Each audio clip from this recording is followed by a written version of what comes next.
We're trying to get people that were driving down the Hoosier Heartland, that were on the interstate, that were in Logansport, that might have saw somebody walking, hitchhiking, if they saw a duffel bag laying somewhere, anything. Right now, we're just reaching out for people that saw anything within that distance.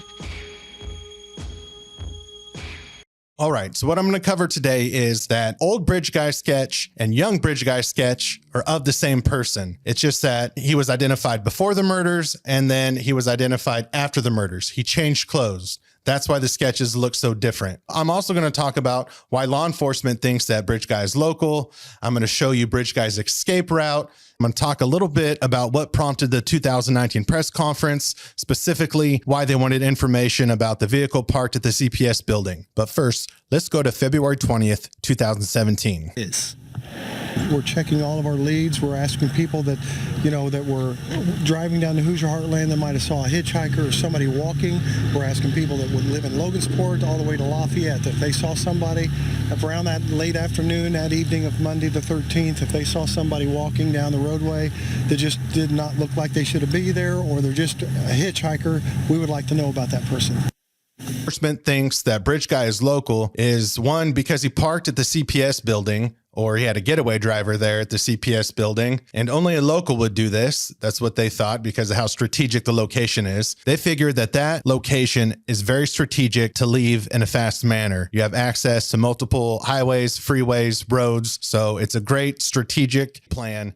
All right, so a big part of why law enforcement believes that bridge guy is local is because of his escape route. In July 2021, there was a credible source that was on Gray Hughes's live stream, and he gives out some information. And one of the pieces of information that he gave up was that law enforcement believes bridge guy's local because he crossed the creek 1 to 3 times.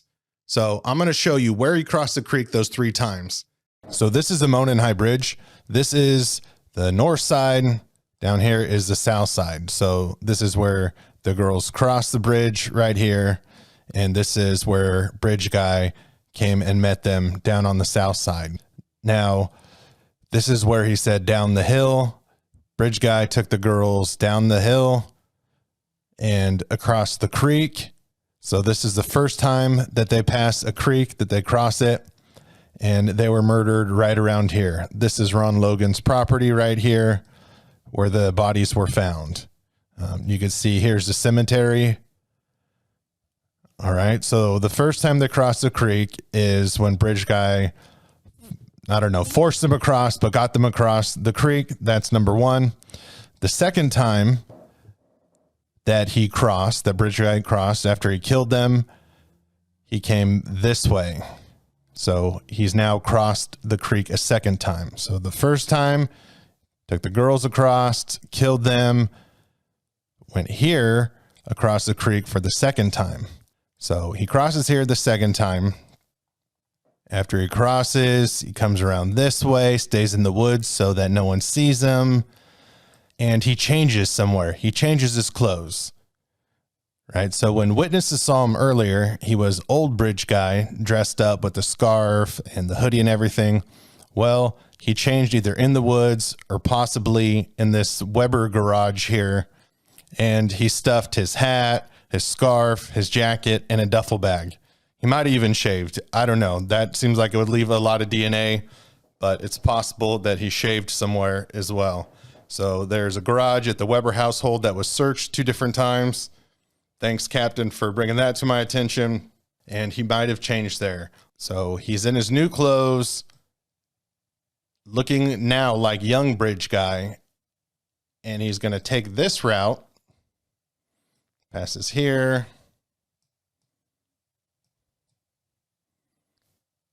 He's heading towards the CPS building now.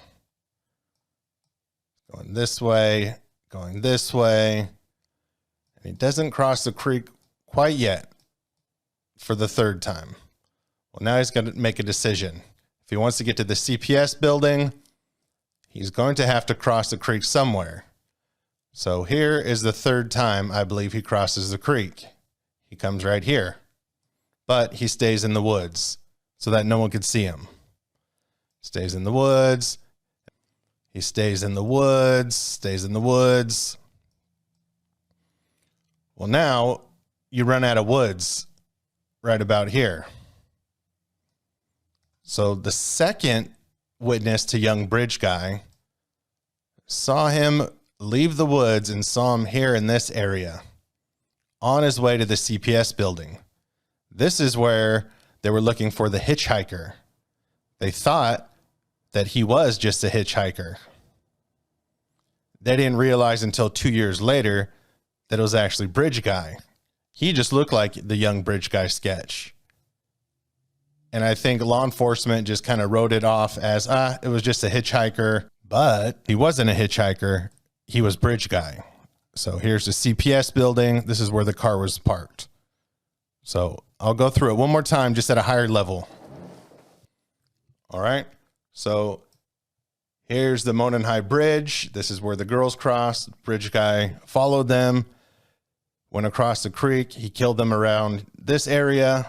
There's a cemetery. He came back after he killed them this way, crossing the creek a second time.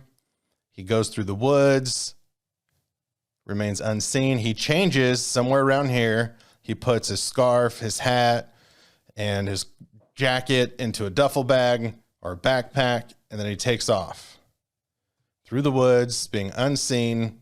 He takes the long way. And then he crosses the creek right here this third time.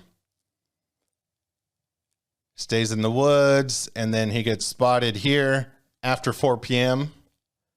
on his way to the CPS building.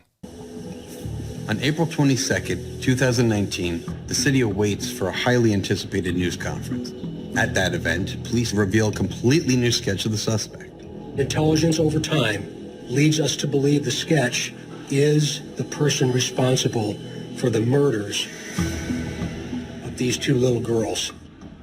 The new sketch looks so different from the original that the residents of Delphi and the rest of the public have no idea what to make of it. To see the sketch we've been seeing and to see this now is completely different. It's a composite sketch originally made in February of 2017 based on a statement from a witness who saw this man on the trails that day. But police didn't go public with it until now. Officials are hoping this new sketch will create new leads. We still want both sketches to be visible to the public. We're not eliminating one or the other. A sketch is not a photograph. A sketch is based on what the human mind and human brain saw. We know it's natural, you get fixated, but understand that over time investigations evolve.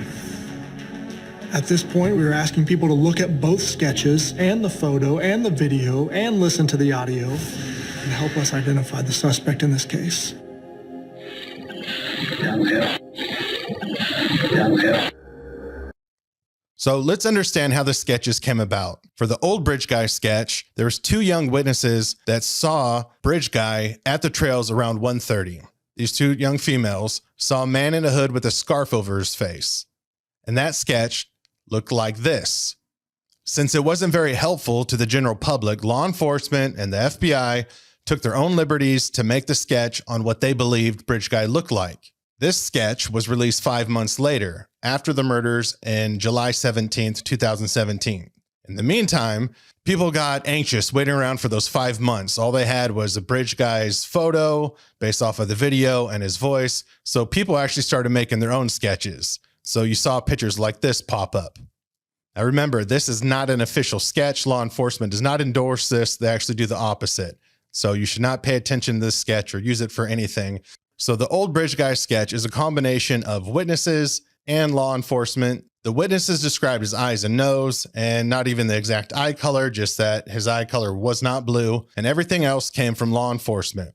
So these witnesses with this sketch, I don't think would stand as a credible witness in court, being that they only saw his nose and eyes and can't even remember his eye color. So that is part of the reason why the young guy sketch came to the forefront. It would hold up better in court. The young guy sketch was created on 2/17/17. The witness apparently saw him on the south end of the bridge right after the murders. Now, law enforcement held on to the sketch because it looked nothing like what was on the video, so they had a hard time with it. So they did the sketch on 2/17/17, stashed it away. Now, finally, a second person came forward and said that he also saw someone walking down the Hoosier Highway after 4 p.m. the day of the murders. But he just thought that it was a hitchhiker, and so did law enforcement. So they never took it too serious. They had a guy who looked nothing like Bridge Guy walking down the highway with a backpack or duffel bag heading towards a CPS building. So I don't think this witness came forward until around 2019. So since law enforcement had this sketch made early on, this young guy sketch by someone who identified him on the south end of the bridge after the murders,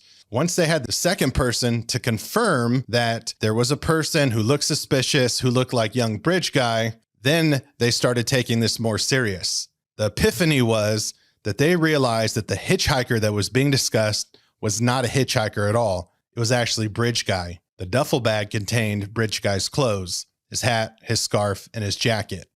The 2019 press conference, what they were doing was they're trying to see if they could get someone else to come forward, someone who witnessed the man actually getting into the car at the CPS building. They had the guy as a hitchhiker. They had Bridge Guy walking down the road looking like the young Bridge Guy sketch, but they didn't see him actually get into the vehicle. This witness didn't. They don't know if he got into the driver's side. They don't know if he got in the passenger side. They don't know. So what about law enforcement saying that the sketches were of two different people?